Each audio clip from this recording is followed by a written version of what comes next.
Now these cars, I hear a lot about you in these cars, Yeah. street racing, Yeah. low riding. Yeah. What's your favorite car that you had ever purchased or built? My favorite car is the car my dad gave me, the '68 Camaro. It just got a lot of history to it. Making it go faster than they ever did, my god pops or my dad and them. So it was connected differently. But I love that car shit, man. I love it. I love it. I love what I like the most about it, Kev, because is like we could take the same car. Like it don't gotta be something you gotta have credit to go to a lot to get. You know what I'm saying? Like we could both take an 87 colors and everybody could get one of them, but whoever paid, the most attention to details, that shit is gonna be the best one. So I like the fact that, that culture in the streets that we grew up with, that shit is for everybody. And whoever pay attention the most, it's people who spend way more money and their car ain't faster, or their car ain't nicer. It's just who knows what they doing, who gonna pay attention to the detail, who gonna make sure everything match, make sure the doors is lined up. Just simple work and time. I like that the most. Right. I remember I feel the same way about people with music. I used to have the loudest, clearest music and spent way less money than the big ballers and the bank robbers spent. You'd be sick. Yeah, they'd be sick when they hear mine. But but that's because if you into it, you start knowing about all of that shit. And that's really what I love about our car culture in LA. You know what I'm saying? It's like, man, like you could really, it don't gotta be a car that, you could take an El Camino, man. You go spend $1,000 on the 82 El Camino, man. And if you take your time with it and, you fuck with it the right way, man, you'll have something that everybody loves. OG when you was young, when you was in the streets full-fledged versus what they call an OG now. Do you see a difference? Hell yeah. What are the differences? Well, they call any nigga OG now if he got some money. That shit is weird. Let me talk about my OGs, right? Like, I looked up to all my OG homies. Like, and they didn't have to be my father. My father was there, but I respected them. They were all different in their own way. Moon was the most meticulous. Everything about Moon is taking his time and putting everything together and thinking and being smart. But he was a fool. Like, I watched that nigga stab somebody. Old nigga, a real OG nigga, stab your ass. These niggas ain't stabbing nobody. They just made you proud. You know what I mean? Like, it was a time I went to the county. I was fighting a case over some Sherman shit. And it was my first time, I think, going to this specific, module in Compton, this court module. That, you go underground to the Compton court module to go to the court, Superior Court. And I walked into this module and it was like stuck out like a big plaque of the hood. Feel me, right? Big 7th Street Watch Crib, bands. And all my older homies, their names was right there. And nobody really wrote on it. And I just thought that was just the coldest shit, you know what I mean? Like, I used to be proud of them niggas, man. They made me proud. Like, I would go somewhere, and if you heard of my neighborhood, you had to hear about one of them niggas. And you rarely heard, like, yeah, oh, this nigga, somebody did something to this nigga, or this nigga's a punk. You know what I mean? Versus today where if a nigga got some money, man, everybody calling that nigga OG. Yeah, a lot of times what really go on now is just you an old nigga, they call you OG. Yeah, that shit is crazy. But for me personally, if you from out of town, you can't look at every old nigga in LA as an OG. I don't even so know. That's your bad to me. But again, it's one of them things where you got a bunch of dudes who don't really know shit. And they just be talking. That shit is that's such a disheartening thing, you know what I mean? Because it's some solid ass G niggas, man. Make a nigga proud to, even on some of them interviews, some of them names and shit I be hearing, them names be carrying good weight, you know what I mean? And it was times they could have went out and just told all the business to try to, stay home for 10 years, you know what I mean? Maybe they gave 10 years of their life to this shit, you know what I mean? And paid for their own shit. So when some sucker like that say some sucker shit in the comments, man, that shit just be disappointing. Man, some of them dudes did 30 and 40 years. I don't even want to get into that shit. I seen a little thing the other day, and it was talking about somebody from over there that did like Ron. That nigga name, man, that nigga did a lot of time. Ron did 29 something. Yeah. He's still young. I be proud. None of my homies, ain't no paperwork on my older homies. I mean, I appreciate that. I thank them niggas for not telling. Cause that shit is Perico got a song, man. G Perico got a song, and he said, when a big homie snitched, I was humiliated. Like, that shit is really humiliating, cause when your homies tell, it be like, oh my God. Do you fuck with G Perico? Yeah. He live out this way?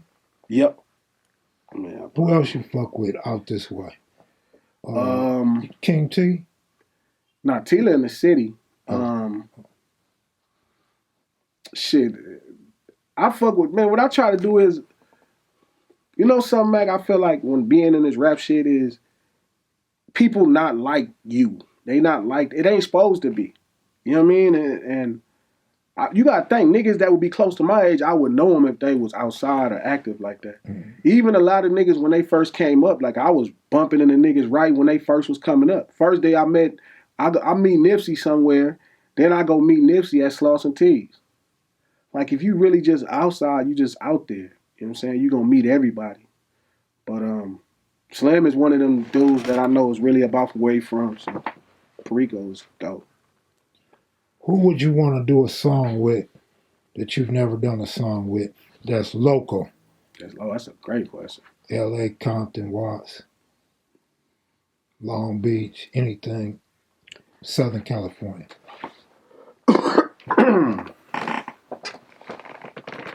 I did a song with Ice-T. That was like pretty much the closest thing to what I wanted to do. That was really important.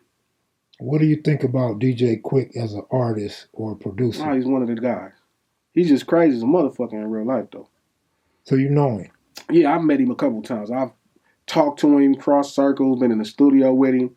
But he's a real, mad scientist. Mad is not short on that nigga.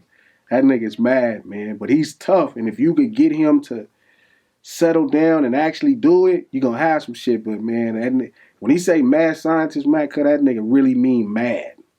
He be around that motherfucker just crazy. So, if I had to pick somebody, I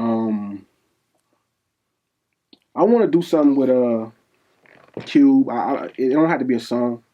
I just want to do something creatively from a storytelling aspect. I want to do something with CJ Mac and Dub C. All the shit I grew up listening to, mainly, check those off.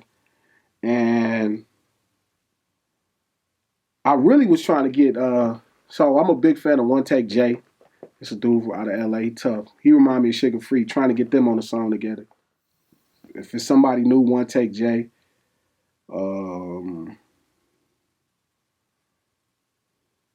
I just did something with Blast. He produced something for me. I don't know, man. Really, I pretty much did everything that I was trying to do. Ice-T was pretty much the pinnacle for me. I seen Ice-T when I was like 4 years old, you know what I'm saying, on the movie screen and breaking. So that was like big, you know what I mean? He's the first, rapper I ever seen like that was like, you could see as a star. Like you on the movies in 84, 85, you a superstar. You know what I mean? He's on the fucking movie screen rapping while these people dancing. So to finally lock in and get some with him, that was pretty much, that was it. Outside of that, I got shit with Dog and Dre and whoever else. Yeah, Sugar Free is hard, but what you think about Dub C? Do you think he's underrated? Very much. The Shadiest one is my favorite album of all albums. And I'm sure like CJ Mac was involved with that heavy, but Dub know how much I love the Shadiest one. Like that's the shit we did everything to. You know what I mean? Like low riding, getting bust at, shooting at niggas. Like that shit scored to life. You know what I'm saying? So the Shadiest one is my favorite album of all albums ever. Low Profile was a hard ass album to me. You know what? I need to really go back and listen to Low Profile. That was like super early. Yeah. Back Yeah, then, I that's when think it I was first only came listening out. to LL Cool J or something. You know what I'm saying? When I was that young, but man, the shadiest one, dog. Like I can't. I think I tweet about that motherfucking album every month. Feel me? Like we did everything to that album. That was like the best look at LA culturally that's ever been. You know what I mean? Like all the rest of the shit to me mix in like hip hop and rap. You know what I mean? Like Snoop and Dre, they should be more. They still got LA shit, but it'd be like rap shit still a little bit. The shadiest one is all culture, all just bottled up culture. You know what I mean? House party. You know what I mean? He talking about nobody ever talked about selling sherm or sherm in raps. So you know you hear every nigga rapping about crack or so that you know the shadiest one, the song where Dub set CJ up. That was like, and they talking about having some bullshit sherm with too much either too much cut on it. That shit was special to me. Yeah, Dub is hard. I like Trespass. Yeah, that song was dope. Was that Coolio? Yeah, Coolio and Dub C. that was A Mad Circle. soundtrack. Was it the Mad Circle? Would that be considered Mad Well, Circle? they was in a group together, but Yeah. I think this was a soundtrack. They might have been doing it under Mad Circle. I'm not sure. But I love that song. They talk about robbing before the CJ Mac and the Sherm shit. And it's crazy because Coolio is from like the next street over from where we from 118th. So What's that, Mona Park? yeah. And I remember Coolio came to the hood. This is right when I had just either started rapping, but I was selling Sherm every day still.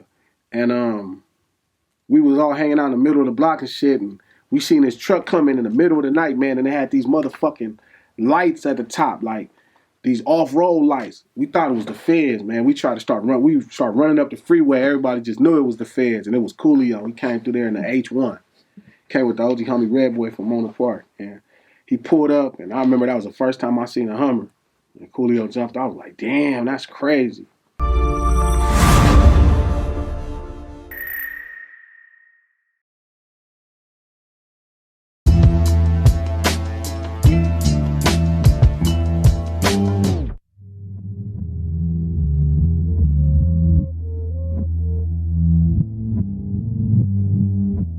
You know, this is for sure. Kev Mac video. Open your soul, represent your ghetto. Hold up. What's up? GLA double dollar sign Eastside. That's right, Glasses Malone. And you right here on one of my favorite platforms, period. Kev Mac videos. And if you don't got your membership, you slipping. Need to get yours, nigga. I got mine.